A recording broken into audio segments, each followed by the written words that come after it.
This video is very late.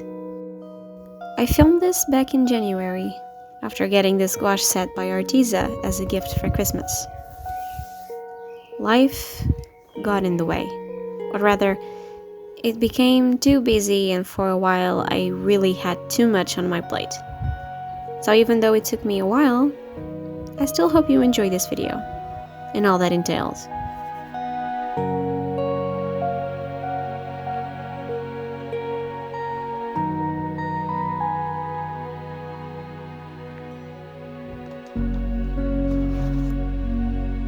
I used to think still life paintings were boring.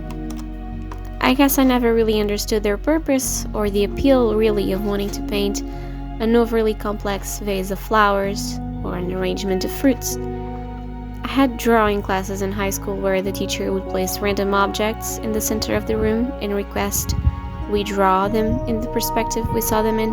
Those objects were usually toasters, shoes, the occasional purse. So again, I couldn't see the appeal.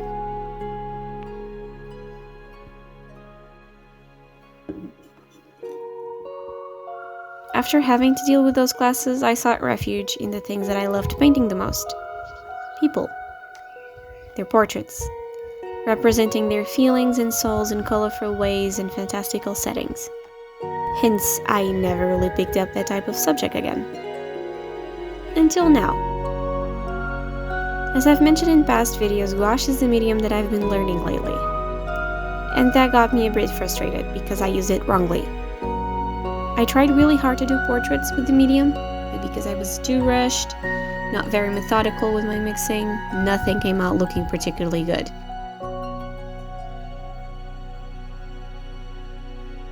So I decided to change subjects.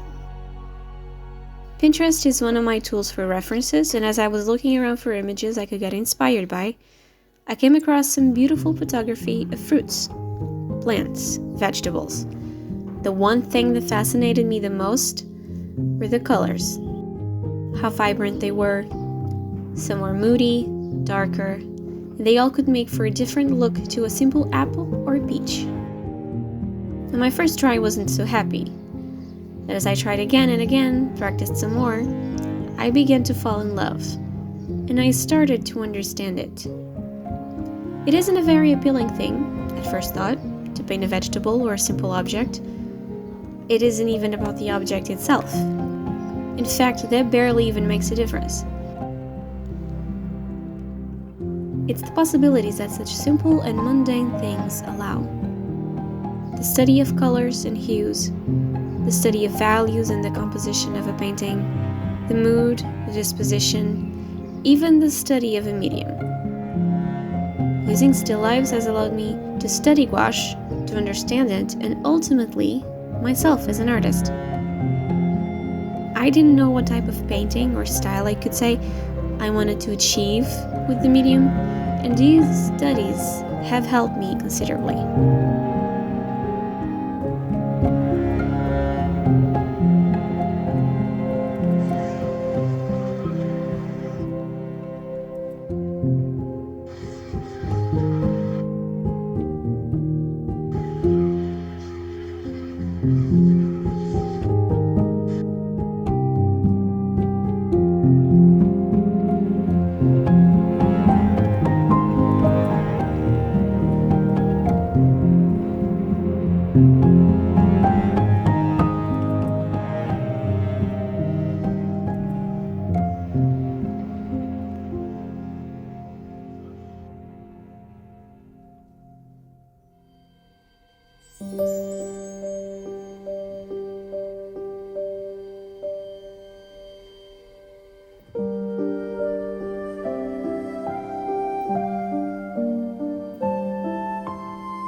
On another note, this Arteza gouache is a very large one, 62s. I did a swatch sheet of all the paintings in the beginning, with their name and pigments. and one thing that I realized is that mixing could be a bit strange because of all the pigments in some of the paints. Now, having too many pigments can make your mixes dull or muddy. I guess this is a type of gouache set that makes it easier if you don't want to waste time mixing, because everything is pretty much mixed for you already. And after swatching, I also marked the paints that had only one pigment in their composition, and there's only a few. Nevertheless, I decided to paint this fig. Since this set has many convenience colors or ready-made colors, I actually wanted to try and see if I could use those to my advantage and mix as less as I could. I still mixed, but not as much as I'm used to. One thing that was on my mind while painting this was how easy it has become for me to simply choose one color and know where to place it.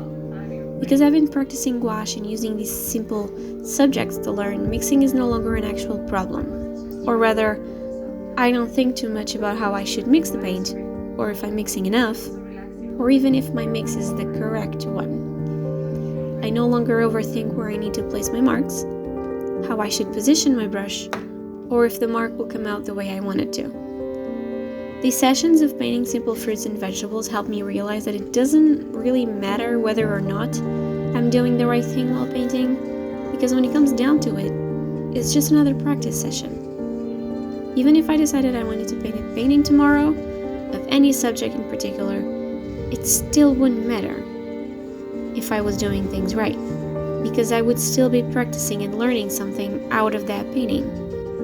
Each session that I'm doing will help me reach a point, but I will always be in the process of learning.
I still have a long way to go, so much to learn and many mistakes to make. But the wonder of art is that I can always return to it, and it will always receive me with arms wide open. I don't know when my next video will be up, but I do have 2 others filmed and ready to edit. The next one will probably be on gouache as well. Who knows, maybe I'll change subjects one day and start painting something else.